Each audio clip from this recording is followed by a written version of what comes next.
Guru Gobind Singh was the 10th Guru of the Sikhs. He was the leader of the Sikh faith, a warrior, a poet, and a prophet. He was born on December 22, 1666, in Patna to the 9th Sikh Guru Tegh Bahadur and his wife Mata Gujri. At that time, Guru Tegh Bahadur was away on a tour of Assam. He was very happy to hear the good news. I shall name him Gobind Rai. It is said that the birth of Gobind Rai was prophesied by Pir Bhikan Shah, a fakir from Thaksa village in Haryana. One day while praying, Bhikan Shah bowed towards the east. On seeing this, the villagers were shocked since it was contrary to the popular Islamic practice of bowing in the direction of Qibla. Strange. Bhikan Shah then spoke. A special child, the savior chosen by God, would be born in Patna, which lies to the east. When Gobind Rai was born, Bhikan Shah came to bless him. He placed 2 pots of sweets before the child. One bowl is purchased from a Hindu's shop and the other from a Muslim's. Let's see which one the baby touches. And to everyone's surprise, the child touched both the bowls. This means that both Hindus and Muslims will be treated equally by him. Gobind Rai spent the first 5 years of his life in Patna. Right from his childhood, he was fond of playing war games and enacting mock battles with his friends. Follow me, I am your leader. The villagers liked and praised Gobind very much. He is so lovable, the brightest child around.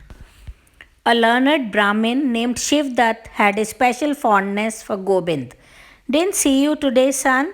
Where were you? Once Raja Fateh Chand of Patna and his queen approached Shivdat. We are childless, O virtuous Brahmin, bless us with a child. Your desire will surely be fulfilled if innocent child like Gobind Rai prayed to God.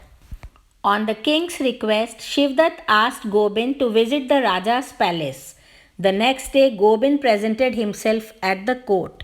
Please pray for us, dear Gobind, so that we are blessed with a son like you.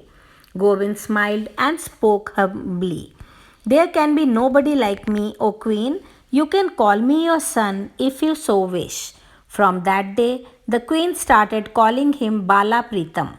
The royal couple allowed Gobind Rai and his friends to play freely in their palace. They also built a big dining hall for the children. Delicious, my favorite. In March 1672, Guru Tegh Bahadur took his family to Anandpur, situated on the foothills of the Shivalik Hills. Here, Gobind Rai started studying Punjabi under Sahib Chand and Persian under Qazi Pir Muhammad. The boy is very intelligent. He also learned to read and write Hindi, Sanskrit, and Braj. An expert warrior was employed to train him in military skills and horse riding. In early 1675, a group of Kashmiri Brahmins visited Guru Tegh Bahadur. We seek your assistance against persecution from the Islamic Mughal rulers.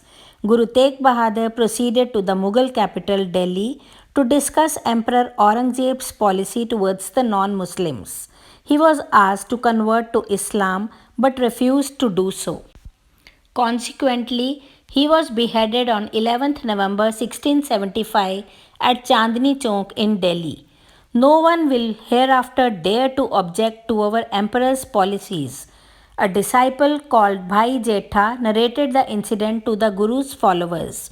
He has sacrificed his life to protect the freedom of worship of the Hindus. Soon the sad news reached Gobind Rai. He preferred to give up his life but not his faith. Guru Tegh Bahadur had ordained his son as the next Guru before his departure to Delhi. I must carry out my father's orders. The young and energetic Gobind Rai was formally installed Guru on 29th March 1676. He now became Guru Gobind Singh. He decided to inculcate the martial arts among his followers. You must master physical skills. At a very young age, he was married to Mata Jito Ji, the daughter of Bhai Ram Saran. Mata Jito Ji became Mata Sundari Ji after marriage, as was the custom in Punjabi families. She was very loving and caring. As time passed, Guru Gobind Singh, supported by Mata Sundari ji, performed his duties and responsibilities well. He was a natural poet and had composed many poems during his early years. In many of his compositions, he selected war as a theme to invoke courage among his followers. Some of his poems also preached love, equality, and the worship of one God.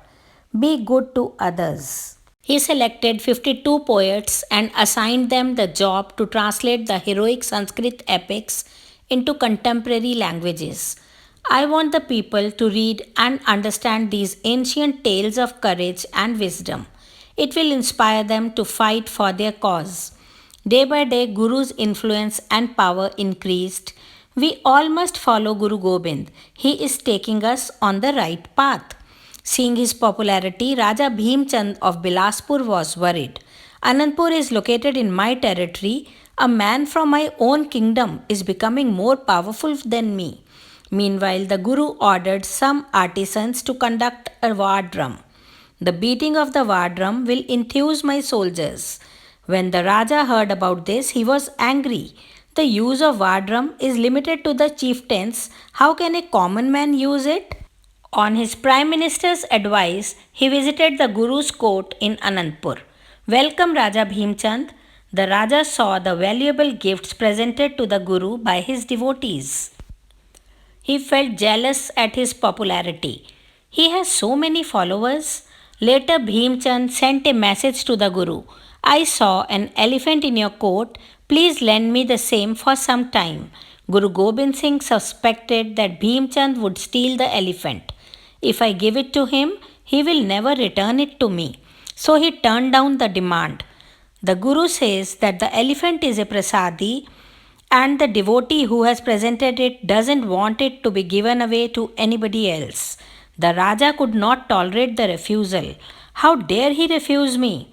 Adding to his anger was the Guru's growing influence and his interest in military exercises. Does he want to take my place? All this gave rise to an atmosphere of confrontation between the two on small issues.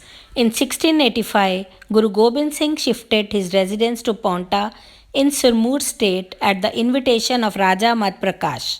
Raja Mat Prakash wanted to strengthen his position against Raja Fateh Shah of Garhwal. Your support is precious to me. The Guru continued to increase his army. One day, Raja Fateh Shah visited the Guru's court. Welcome. I am honored to be here. Thanks to the Guru's earnest efforts, a peace treaty was established between Raja Mat Prakash and Raja Fateh Shah. For the next 3 years, Guru Gobind Singh remained at Paonta. He was blessed with a son, Ajit Singh. Much of his creative literary work was written during this time. The War Shri Bhagauti Ji Ki, popularly called Chandi Di War, was his only major work in the Punjabi language. The poem depicted the legendary contest between the gods and the demons as described in the ancient scriptures. He selected warlike themes to prepare his followers to stand up against injustice and tyranny. Know your rights and fight for them. For him, poetry was a means of preaching a strictly ethical and moral code of conduct. The sword is never a symbol of aggression. It is the emblem of manliness and self respect and should be used only in self defense as a last resort. One of his Persian couplets from his composition Zafarnama says, when all other means have failed, it is but lawful to take to the sword. At Paonta, Guru Gobind Singh also practiced riding, swimming, and archery. Meanwhile, the rift between Raja Bhimchand and the Guru had deepened. It finally resulted in the Battle of Bhangni near Paonta. Guru's army soon defeated Bhimchand and his supporters. Sometime later, Guru Gobind Singh returned to Anandpur and established peace with Raja Bhimchand. Let's forget the past and make a new beginning. I honor this alliance. At about the same time, Emperor Aurangzeb sent his men to recover the annual tributes from the rulers of the hill states. Some of the rulers agreed to the emperor's demands. We can't fight against Aurangzeb. But Raja Bhimchand refused to pay the tribute. Guru Gobind Singh supported him. Soon a battle was raging between the army of Aurangzeb and the forces of Guru Gobind Singh and Bhimchand. It ended with the victory for the Guru and his allies. I shall be ever grateful to you. Some time later, the Guru's second son, Jujhar Singh, was born. As time passed, Guru Gobind Singh's influence and power kept rising. Many times the Mughal forces tried to check this, but in vain. In 1699, Guru decided to establish a military order to resist the Mughals. My people must unite. He asked his followers to gather at Anandpur on 30th March 1699, the day of Baisakhi. Guru Gobind Singh addressed the congregation. Is there anyone willing to sacrifice his head? At first, the people were scared. No one answered the Guru's call. But when the Guru asked again and again, a man named Daya Ram came forward. I will offer my head, O Guru. Guru Gobind Singh took Daya Ram inside a tent. In a short while, he came out with his sword covered in blood. Then he asked for another volunteer and took him inside the tent. This time too, the Guru emerged from the tent with the blood dripping from his sword. Who shall come next? One by one, 5 volunteers were taken inside the tent, and every time the Guru would come out alone. People gathered there became frightened. They believed that the Guru had killed the 5 men. But soon the mystery unfolded as they saw the 5 volunteers coming out of the tent. Ah, they are safe. They were dressed alike in saffron clothes and neatly tied turbans, with swords dangling by their sides. They will be known as Panch Pyare. The Panch Pyare were Dayaram, Dharamdas, Himmat Rai, Mokam Chand, and Sahib Chand. Guru Gobind Singh took some water in an iron bowl and chanted a prayer, stirring the water with a double edged sword. This ritual symbolized the need for strength. You must have the will and the strength to fight oppression. Seeing this, the Guru's wife, Mata Sundari, added some patashas to the holy water. Strength must always be balanced by sweetness of temperament. The Guru then gave this sacred mixture to the Panch Pyare. Drink it. He gave them the surname Singh, meaning lion, and collectively called them Khalsa, the body of baptized Sikhs. Guru Gobind Singh declared 5 symbols of the Khalsa: kesh or long hair and beard, kanga or comb, kada or bracelet, kacha or short breeches, and kirpan or dagger. A Sikh must have these 5 things always. Meanwhile, the formation of the military order of the Khalsa altered the rulers of the Shivalik hills. We must evict the Guru from this region. You are right. They united and attacked the Guru many times but faced defeat every time. The hill chiefs then approached the Mughal Emperor Aurangzeb. Take us in your refuge. Don't worry. Following Aurangzeb's order, the imperial forces attacked Anandpur in 1705 and laid a siege around the city. In the battle that ensued, many Sikhs were killed and most of the Guru's manuscripts were lost. The Guru, his 2 elder sons, and 40 other Sikhs escaped to Chamkaur, 40 kilometers southwest of Anandpur, fast before they know. But the imperial army soon caught up with them and attacked them. The Guru's sons and 35 other Sikhs were killed. The 5 surviving Sikhs helped the Guru escape and save himself. You must stay alive to reconsolidate the Khalsa. The Guru and 3 of the Sikhs escaped to a place called Dina in Punjab. Meanwhile, the Guru's mother and 2 younger sons, Zorawar Singh and Fateh Singh, were captured by the governor of Sarhand. The 2 boys were killed after refusing to convert to Islam, and Mata Gujri died soon after hearing of her grandson's death.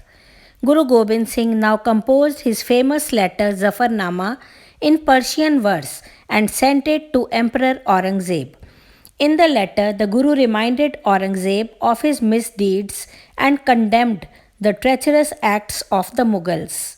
It touched the heart of Emperor Aurangzeb, who invited the Guru for a meeting. On his way to the meeting, the Guru received the news of Aurangzeb's death. It's sad.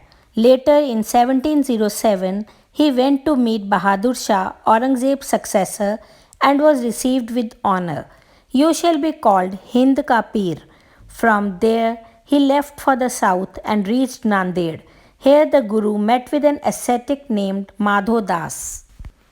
Madho Das was so impressed with the Guru that he became his disciple. You will hereafter be known as Gurbaksh Singh. Gurbaksh Singh, popularly known as Banda Bahadur, soon became his most trusted general. Meanwhile, some people were not happy with Bahadur Shah's friendly attitude towards Guru Gobind Singh. This friendship may harm us one day.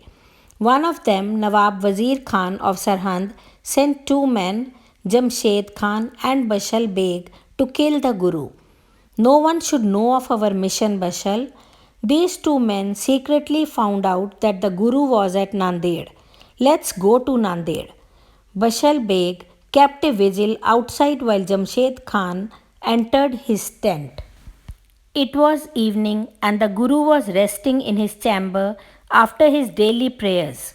Suddenly, Jamshed Khan stormed in and stabbed him twice. Though the Guru was mortally wounded, he killed Jamshed Khan with his sword. Take this. Bashal Beg was caught and killed by the Sikhs, who had rushed in on hearing the noise. Arg. Hearing the news, Bahadur Shah sent expert surgeons to attend to the Guru. You have to save him. The wound was stitched and appeared to have healed. But one day, as the Guru was stringing his bow, the wound opened up and bled profusely. The Guru called upon his followers, My end is near, please get me the Holy Granth Sahib. When his followers brought the book, the Guru declared, From now on, this holy book shall be your Guru, own it in my place. And then he passed away. It was 7th October 1708. Before leaving this world, the Guru had ordained, If anyone erects a shrine in my honor, his offspring shall perish.